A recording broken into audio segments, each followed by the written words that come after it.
आज हम एक बात करने जा रहे हैं। यस, मैसेज है। अभी-अभी एडवांस का एग्ज़ाम समाप्त हुआ है और एडवांस का जब हमने प्रॉब्लम देखा है तो प्रॉब्लम का जो लेवल है वो है थोड़ा लेंदी सवाल बनाना, क्योंकि एडवांस का लेवल हमेशा थोड़ा अचीव करता है कि थोड़ा कैलकुलेशन बेस्ड होता है और कॉन्सेप्चुअल बेस्ड होता है।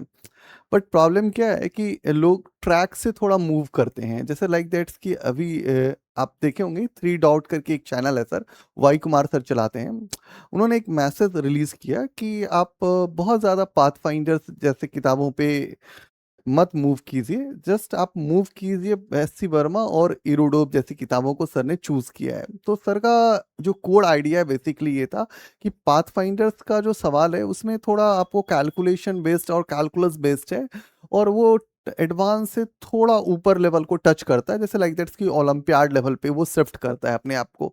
बट आप यदि स्टार्ट कर रहे हैं और फिजिक्स के एकदम कॉन्सेप्चुअल एंड लर्निंग फेज में है, तो आप एस.सी. वर्मा और इरोडोव पे जाइए, और वो दो बुक जो है वो आपको आपकी मंजिल तक पहुंचा देगा। आपको एडवांस के लिए इन दोनों बुक के अलावा यदि कोई तीसरी बुक करनी है, तो मेरे हिसाब से, मेरे पॉइंट ऑफ व्यू से, आप किताब तो अपने हिसाब से लोग एडजस्ट करते हैं, बट मेरे हिसाब से एस.पी. नीलम सर वाला बुक भी बहुत रिलेवेंट है। उसके अंदर का टेक्सचर भी बहुत पावरफुल है।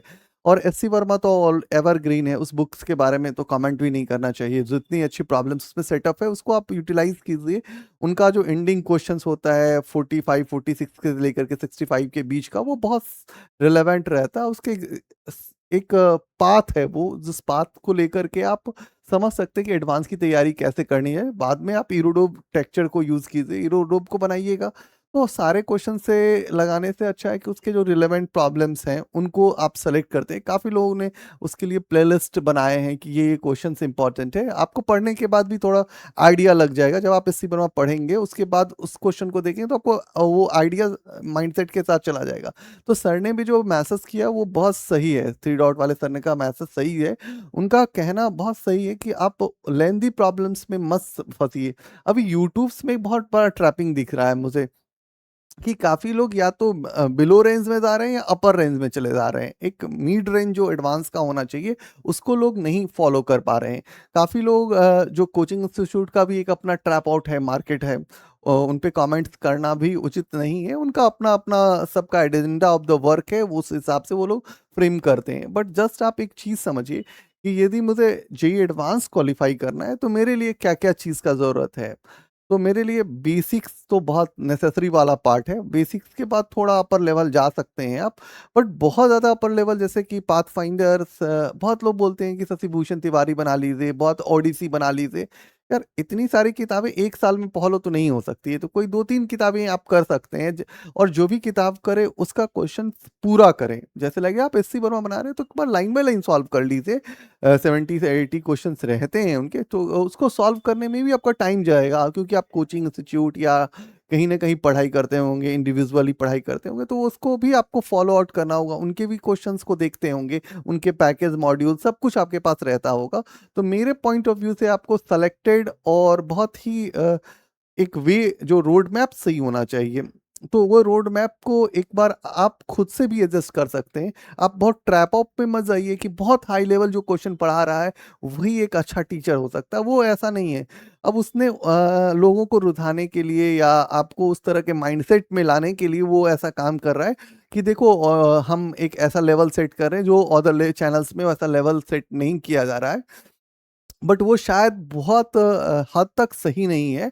एक सही मार्गदर्शन और सही एक प्लेटफ़ॉर्म होना चाहिए जहाँ से आप चीज़ें को सीख सकते हैं। अदरवाइज़ सीखने के लिए बहुत चीज़ें हैं। आप किसी भी चैनल को यदि फ़ॉलो करें तो उनके वीडियोज़ को देखें, तो साथ में उसको में कलम भी चलाएँ, लिखें भी। सिर्फ़ एन्जॉय मोड में आप देखोगे और रील्स वाला फंडा अपनाओगे तो शायद आपको एडवांस निकालना थोड़ा चैलेंजेस हो जाएगा। मेंस लेवल तक के लिए आप बहुत सारा चीज़ें कर सकते हैं। आपके पास जो भी आइडिया है वो तो आपको पास कोर आइडिया है। एडवांस थोड़ा चैलेंजेस हो जाता है। इस बार वाला एडवांस पेपर में मैंने जो देखा है, फ़ील किया है, क्वेश्चन मैथमेटिकली थोड़ा आपको काम करना पड़ेगा। अदरवाइज़ एक कोन वाला क्वेश्चन है, तो उसमें डाइपोल वाला कॉन्सेप्ट लगा सकते थे।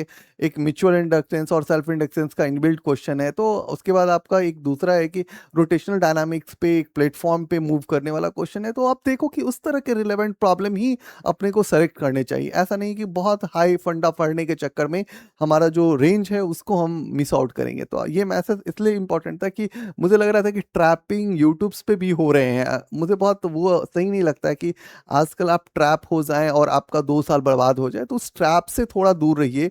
आप उतना ही ज़रूरत है जितना करिए। हाँ, ठीक है, आपको हायर लेवल में कहीं पढ़ाई करनी है फिज़िक्स से, तब आप उस मूव ऑन में जा सकते हैं। बट 90% या 99% लोगों का ड्रीम ऑफ द पार्ट होता है कि वो एडवांस कर जाएँ और वो बेस्ट है। तो मेरे हिसाब से आपको वहीं तक फॉलो करना चाहिए। ईरोडोव, एससी वर्मा, एसपी नीलम सर, सिंगेस का बुक भी अच्छा है, आशीष कपूर का भी, आशीष वाला सर वाला भी बुक अच्छा है, अनुराग मिश्रा सर का। बट कितनी किताबें करोगे भाई आप? इतनी किताबें नहीं कर सकते हो। तो कोई 3 किताब सेलेक्ट करो और जिसमें कि जितना हम कर सकते हैं, क्योंकि सिंगेज में देखो तो बहुत क्वेश्चंस हैं। दूसरी बात, जो जो आशीष सर वाला किताब है उसमें भी बहुत क्वेश्चन है। तो उस हिसाब से मेरे को लग रहा है कि एसपी नीलम सर में थोड़ा कम क्वेश्चन है, तो शायद टच आउट कर सकते हो उतना।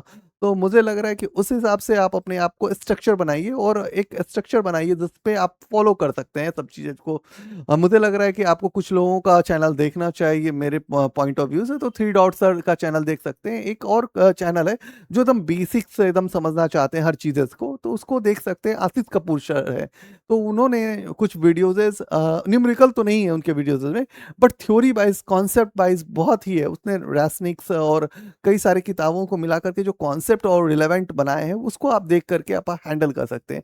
तो आज के लिए थैंक यू। ये एक मैसेज वीडियो था, आप इस वीडियो को ज़रूर देखिएगा। मुझे लगता है कि इतना करने से अपना काम बन जाएगा और अंगूर खट्टे वाला स्वाद नहीं आएगा आपका, अंगूर मीठा वाला ही स्वाद देगा। इतना आप काम कर लेंगे। तो आज के लिए थैंक यू।